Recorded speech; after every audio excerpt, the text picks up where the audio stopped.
যাতায়াতের জন্য খুবই অসুবিধা। একদিকে আমাদের তো কবরস্থান আছে, আর একদিকে মসজিদ আছে, বা প্লাস এখানে মধ্যে একটা স্কুলে রয়েছে। তো সামান্য একটু বৃষ্টি হলেই মোটামুটি এখানে জল হয়ে আমাদের আসা যাওয়াটা খুবই অসুবিধা হয়।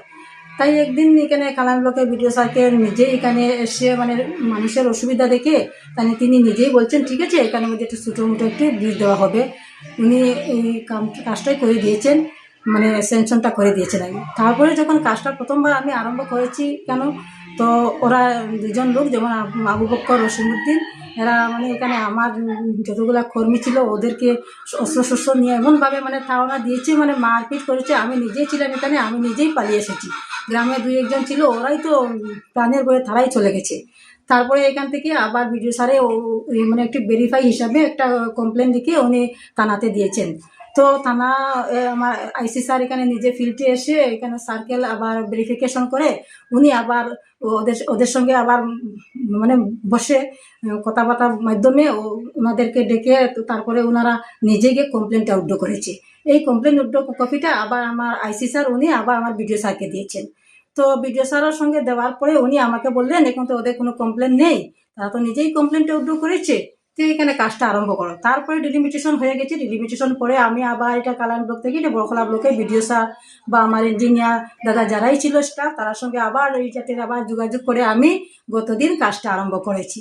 যখন প্রথমবারই কাজটা আরম্ভ করি তখন আগের মতো সেই তার পরিবারের 14-15 জন মানুষ এখানে দা কুড়া যা অসুস্থ ডেগারুগা সম্পূর্ণ নিয়ে এসে রড লাঠি নিয়ে এমনভাবে তারা আক্রমণ করলো। আমি তো এখানে মজদুর লাগিয়েছিলাম 7 জন, পুরা 7 জনকে তারা অপদস্থ করে উঠিয়ে দিয়েছে। তারপরে আমি কি করবো, আমি ফিল্ডে গেছিলাম যে কি হয়েছে, আমাকে ওরা মোটামুটি অস্ত্র কি রড ছিল, রড দিয়ে দৌড়িয়ে ভাগে আমি নিজেই প্রাণের বয়ে সরিয়ে এসেছি। এখন বর্তমানে এমন পজিশন হয়েছে সরকারি কাজ যতটা আসে, আগে একবার এসছিল এখানে কাজ একটা, ওইদিকে আমাদের একটা ছোটো একটা কাজ আসছিল মাটির কাজ, ওই লোকটা এইভাবে কি যে বাধা দিয়ে আমাদের কাজটা হয় নাই। আমাদের এখানে কাজ যে কোনো কাজের সরকারের কাজ এলে এই লোকটা এইভাবেই বাধা দেয়। তবে আমি ওটাই একটু কামনা করি আর যে আমার হেমন্ত স্যারের কাছে যে এইভাবে যদি সরকারি কাজ হওয়ার সময় যখন নিজের থেকে নিজে উদ্যোগ করার পরও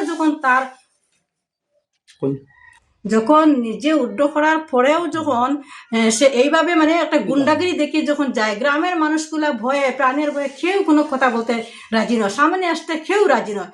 তো আমাদের কাজগুলা কিভাবে হবে বা কিভাবে আমরা ডেভেলপ হব, আমি নিজেই বর্তমানে ও আমাকে হুমকি দিতেছে, বলতেছে তোমার 2টা ছেলে আছে, তোমার হাজব্যান্ড আছে, ওনাদেরকে মারপিট করে কেটে ফেলে দিব, এইভাবে হুমকি দিতেছে আমাকে নিজেই বলতেছে। ওরা প্রত্যেকে বলতেছে যে তোমার বাড়িতে গিয়ে আমরা বাসা বানাইবো, ঘর বানিয়ে দিব। কি এভাবে হয় নাকি? সরকারের একটা কাজ, সবার উন্নয়নের স্বার্থে আমি যদি কাজটা আরম্ভ করি আর আমার যদি প্রাণ যেতে হয় তবে কিভাবে সরকারের কাজ হবো? যার জন্য আমি আমার হেমন্ত স্যারের কাছে আমি অনুরোধ রাখতেছি যে সরকারের কাজ